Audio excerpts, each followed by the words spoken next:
Hello there! Ito ang ulam ko for today's video.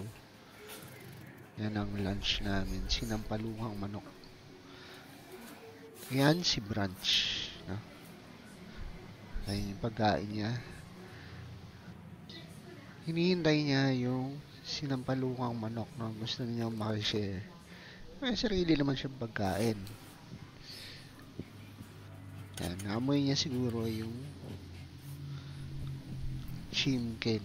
Yan. Kuha tayo ng sabaw ng sinampaluhang manok. Lagyan natin ng madaming sabaw, no? Tapos pili tayo ng laman tsaka chicken wing part. Yan.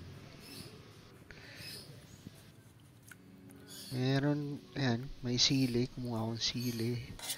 Tsaka yung mga dahon ng malunggay. Dahon ng malunggay yan.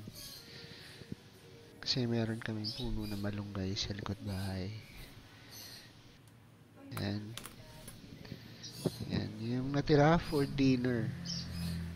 As usual, no?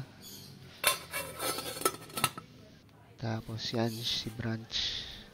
Umaasa na bibigyan siya ng chimken. Sabi niya, pengi naman. Huwag kang madamot. Sabi niya. That's it. Bye-bye.